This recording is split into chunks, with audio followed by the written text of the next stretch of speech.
પાલનપુર તાલુકાના ગઢ ગામે પટેલ હોસ્પિટલમાં ડોક્ટરની બેદરકારીનો ગંભીર આરોપ, ડિલિવરી બાદ મહિલાનું મોત।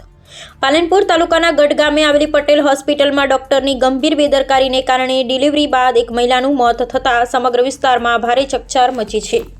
પ્રાપ્ત માહિતી મુજબ તારીખ 19 જાન્યુઆરી 2026ના રોજ ઢુવા ગામના રહેવાસી સમદરબેનને ડિલિવરીનો દુખાવો ઉપડતા ગઢ ગામે આવેલ પટેલ હોસ્પિટલમાં દાખલ કરવામાં આવ્યા હતા।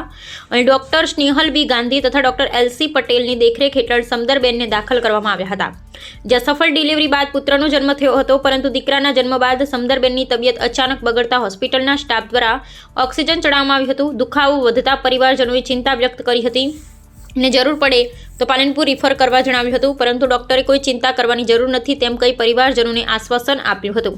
આ દરમિયાન હોસ્પિટલના સ્ટાફના એક કર્મચારી દ્વારા ઓક્સિજન ધીમો કરવાની જગ્યાએ અચાનક વધુ પ્રેશરથી ઓક્સિજન વધારી દેવામાં આવ્યું, જેને કારણે સમદરબેનની નાકમાંથી ઓક્સિજન નળી બહાર આવી ગઈ હતી। ત્યારબાદ સમદરબેન બેડ પર શ્વાસ માટે તડપવા લાગ્યા હતા। ઓક્સિજન બાટલાનું પ્રેશર અત્યંત વધુ હોવાને કારણે સ્ટાફ ગભરાઈને ત્યાંથી ભાગી ગયો હોવાનું પરિવારજનોનો આક્ષેપ છે। સમદરબેનના ભાઈએ તાત્કાલિક ઓક્સિજન બાટલાનું બટન બંધ કર્યું હતું, પરંતુ ત્યાં સુધીમાં ઓક્સિજન ન મળવાને કારણે સમદરબેનનું મોત થઈ ગયું હતું। આ ઘટના બાદ હોસ્પિટલમાં ભારે અફડાતફડી મચી ગઈ હતી। થોડા જ સમયમાં ઢુવા ગામ તથા સગા સંબંધીઓ મોટી સંખ્યામાં હોસ્પિટલ ખાતે ઉમટી પડ્યા હતા। પરિસ્થિતિ વણસતા સમગ્ર બનાસકાંઠા જિલ્લાના પોલીસ દળની 7 થી 8 વાહનોનો કાફલા સાથે એસઆરપી સ્ટાફ ઘટના સ્થળે પહોંચી પરિસ્થિતિ કાબૂમાં લેવાનો પ્રયાસ કર્યો હતો। આરોપ છે કે ડોક્ટર ગાંધી તથા હોસ્પિટલ સ્ટાફે મૃત્યુ પામેલા સમદરબેનના દેહને બહાર કાઢી એમ્બ્યુલન્સમાં લઈ જવા જણાવ્યું હતું, પરંતુ ડોક્ટર અને સ્ટાફના બેદરકારીને કારણે મોત થયાનું કહી પરિવારજનોએ દેહ સ્વીકારવાનો ઇનકાર કર્યો હતો। તેમ છતાં એમ્બ્યુલન્સમાં ખોટો દેખાવ કરવા માટે સ્ટાફ દ્વારા સમદરબેનના પેટને દબાવવાની કોશિશ કરવામાં આવી હોવાનું પણ પરિવારજનો દ્વારા જણાવાય છે। ગઢ ગામ તેમજ આસપાસના વિસ્તારના રહીશો જણાવે છે કે હોસ્પિટલમાં અગાઉ પણ આવા 7 જેટલા કેસ નિષ્ફળ ગયાના ચર્ચા વિસ્તારમાં થઈ રહી છે। આ ઘટનાનો પોસ્ટમોર્ટમ રિપોર્ટ પણ 11 દિવસ બાદ પાટણ ધારપુર હોસ્પિટલમાંથી મહા મુશ્કેલીએ મેળવવામાં આવ્યો હતો। આ ઘટનાએ આજ સુધી 15 દિવસથી વધુ સમય પસાર થવા છતાં ગઢ પોલીસ સ્ટેશન આ અપમૃત્યુ અંગે હજી સુધી એફઆઈઆર નોંધાઈ નથી। સમદરબેનના પરિવાર પર આઘાત એટલો મોટો છે કે નાનકડા પુત્રો ને પુત્રી માતા વિહોણા બની ગયા છે। આ ઘટના સમાજમાં ફેલાતા દરરોજ ટોળે-ટોળા સમદરબેનના ઘરે સાંત્વના આપવા ઉમટી રહ્યા છે। સમાજ દ્વારા પરિવારને ન્યાય અપાવવા માટે દરેક શક્ય પ્રયાસ કરવા આશ્વાસન આપવામાં આવ્યું છે। તાજેતરમાં આ પરિવાર દ્વારા ન્યાય માટે કોર્ટના દરવાજા ખખડાવી તૈયારી કરવામાં આવી રહી હોવાનું જાણવા મળ્યું છે। રિપોર્ટ 3/2026ના રોજ ડીસાના ધુવા ગામે અમે આવ્યા છીએ। ત્યાં એક જે ગઢની પટેલ હોસ્પિટલમાં ગાંધી ડૉક્ટરના હસ્તે એક ઓપરેશનમાં બેનનું અપમૃત્યુ થવા પામેલું છે અને આપ પરિવારજનો છો, તો એ માટે જે ઘટના બની છે એની વિગતો આપ અમને જણાવશો? દવાખાને બેનને અમે સમદરબેનને લઈ ગયા હતા ગઢ, તો અમે દવાખાને લઈ ગયા હતા સવારે 9 વાગે જેવા। એટલે 9 વાગે લઈ ગયા એટલે બે સાહેબે અમને કીધું કે સાહેબ કે ઓપરેશન કરવાનું છે। મેં કીધું સાહેબ ઓપરેશન કરી જાઓ, કોઈ વધો નહીં। તો સાહેબ અડધો કલાક રહીને બાટલો ચડાવ્યો, બાટલો ચડાવીને પટ્યા પછી મને બેને સાહેબે કીધું કે ઓપરેશનમાં લઈ જવાના છે, લઈ જાઓ, કશો વધો નહીં। તો ઓપરેશન 11:30 વાગ્યાનો ટાઈમ હતો, ઓપરેશનમાં લીધા। તો બેનનું બાળક 12 વાગે જેવું જન્મીને બહાર આપી દીધું અને ઓપરેશનમાંથી બહાર કાઢી 1 વાગ્યાનો સમય થયો હતો, એટલે બાજુમાં રૂમમાં લીધું એક્સ્ટ્રા અને બેનને બહાર લાયા એટલે સાહેબે કીધું કે બેનને કમ્પ્લેટ છે, બાબો આલી ગયો, મને બહાર આલી ગયો। તો સાહેબને કીધું કે બેનનું ઓપરેશન થયું તો પેટ કેમ આટલું બધું ફૂલેલું છે? સાહેબ કહે તો કે કોઈ નહીં, હમણાં થોડી વાર રેડી થઈ જશે। એટલે સાહેબે કીધું અમને રૂમ આલ્યો એટલે સાહેબ બધા અંદર બેનને અંદર ખાટલામાં લઈ ગયા, અમે બેડ ઉપર લઈ ગયા, એટલે ખાટલો અલગ આલ્યો તો રૂમમાં જ ચાલ્યો હતો। એટલે બેનને રૂમમાં આલ્યો બાટલો, એટલે બેન કે મને થોડું પેટ ફૂલેલું સવાસ જેવું લાગે છે। એટલે મેં સાહેબને સ્ટાફની જોણ કરી કે સાહેબ આ બેનને કેમ તકલીફ થાય છે ઓપરેશન કરી પછી? આખો સ્ટાફ આવ્યો એટલે બેનને અડધો કલાક જેવું ઊંઘાડે એટલે સવાસ જેવું થવા માંગ્યું, એટલે ઓક્સિજનનો બાટલો લાવ્યો એટલે બેટાડ્યો, એક બાટલો બેટાડ્યો। એટલે અમે કીધું સાહેબ કોઈ ચિંતા જેવું નહીં। સાહેબ કે અડધો કલાકમાં રેડી થઈ જાય બેનને, કોઈ ચિંતા જેવી નથી। વાત કરી સાહેબને, સાહેબ કે કોઈ ચિંતા જેવી નહીં। પણ સાહેબને આખો સ્ટાફ આવીને મથવા માંગ્યો બેનનો, ઓક્સિજનનો ફિટ કરતા હતા। એમ કરતાં 2 વાગ્યાનો 1:30 વાગ્યાનો ટાઈમ થઈ ગયો હતો, 2 વાગ્યે જવાનો। તો સાહેબને કીધું હજી કેમ આ પોઝિશન આવ્યું છે, તમારાથી ના થાય તો મને ભરતી કરી આલો પાલનપુર હારા દવાખાને। સાહેબ કોઈ ચિંતા જેવું જરૂર નથી, એ બધું સારું થઈ જશે। એમ કહું સારું હડો તો કોઈ વધો નહીં। પછી ઓક્સિજનનો બાટલો ચાલુ તો 4 વાગે 3 વાગ્યાનો ટાઈમ થયો। સાહેબને અમે 3 કલાક રિક્વેસ્ટ કરી કે સાહેબ એમ્બ્યુલન્સ બોલાવો અને અમને બીજે ભરતી કરી આલો। સાહેબ કોઈ ચિંતા કરવાની જરૂર નથી, બેનને કમ્પ્લીટ થઈ જશે। એમ કરતાં તમારે 3 કલાક ટાઈમ બગડી ગયો બેન આગળ।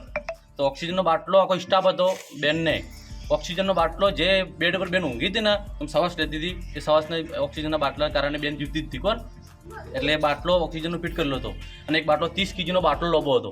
એટલે એના સ્ટાફના માણસ આવ્યા અને બાટલો ઓછો કરવાની જગ્યાએ ફૂલ કરી દીધો બેન. ફૂલ કરી દીધો એટલે બેનનો શ્વાસ નળીથી બાટલાની નીકળી ગઈ, અંદર બહાર નીકળી ગઈ. એટલે બેન ઉલડવામાં ગયા. એટલે સાહેબને કીધું બાટલો તમે ફિટ કરો ને પાછી નળી લગાવો. એટલે સાહેબનો સ્ટાફ બધો તો બાટલો જેવો નજર નીકળીને એવું બાટલાનું ફિશર હતું. કમસે કમ 30 kgનો બાટલો ઓક્સિજનનો એટલે ફિશર બહુ આવે. તો બાટલો એટલે બધા સ્ટાફ ભાગી ગયો, બહાર ગયો. બાટલો ઉપાડી મેં બારીમાં કર્યો, કોઈ વસ્તુ કોઈ પડે ના એટલે સાઈડમાં કર્યો. સ્ટાફ બધો આખો સ્ટાફ બધો બહાર નીકળી ગયો. એટલે બેનને નીંદની મૃત્યુ થયું. હવે થોડી વાર શ્વાસ લીધો ને બેનનું મૃત્યુ નીંદની થઈ ગયું. એટલે બેન સાહેબ કે હવે એમ્બ્યુલન્સ બહાર આવી છે, આપણે કે પાલનપુર ભરતી કરી છે. એટલે બેનનું મૃત્યુ તો ખાલી અંદર દવાખાના બેન તો મરી ગયા હતા. પણ અમે એનો પ્રયાસ હતો કે બેનને બહાર લઈ ગયો, પાલનપુર પકડી ગયો એટલે સારું થઈ જાય કે આઈસીયુ પકડવાના છે. આઈસીયુથી મશીન હતા પણ કોઈ ચાર્જિંગ હતું એટલું બધું કામ કરતું નહોતું. હવે તમને કે મારે એવું પૂછવું છે કે જે ઓક્સિજન નીકળી ગયું, જે એમના માણસે કાઢી નાખ્યો, ફૂલ કર્યો એટલે આખું ઉછળીને બેન ઉલડવામાં બેન લાગ્યા અને જેના કારણે એમને ઓક્સિજન ન મળવાના કારણે એમનું મૃત્યુ થયું. બરાબર. તો એમની તમારું શું કહેવું છે કે આ ઓક્સિજન ના મળ્યો પછી બેનને બહાર લઈ ગયા, એમ્બ્યુલન્સમાં લઈ ગયા. 3 જણા બેન મરી ગઈ હતી. બેનનું પેટ આટલું ઓપરેશન કરેલું હતું, બેનનું પેટ ફૂલેલું હતું. તો 3 જણા સિસ્ટર, 2 સાહેબો તો બેનની અંદર એમ્બ્યુલન્સમાં પડ્યા આપણે દબાતા હતા. અમારા પાસે વિડીયો પડ્યો છે, બધું પડ્યું, પ્રૂફ પડ્યું છે સાહેબ અમારા પાસે. આ બાબતે ચેનલોમાં અને પ્રિન્ટ મીડિયા અને ઇલેક્ટ્રોનિક મીડિયામાં સમાચાર એ વખતે પ્રસિદ્ધ થયેલા છે. હા, બધા વાયરલ કરેલા સાહેબ. તમારી ફરિયાદ તમે નોંધાયેલી છે?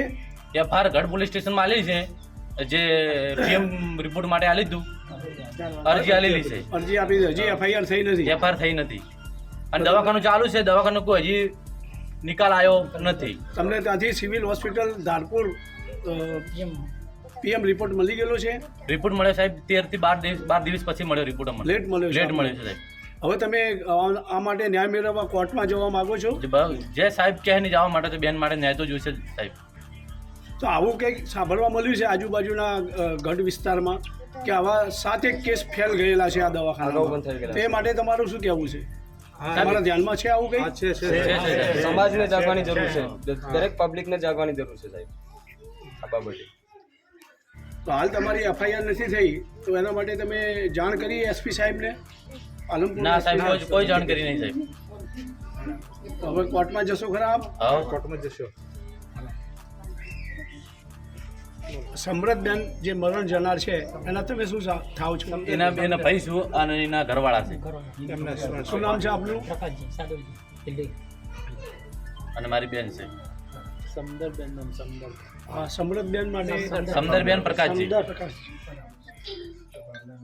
તમે શું કહેવા માંગો છો?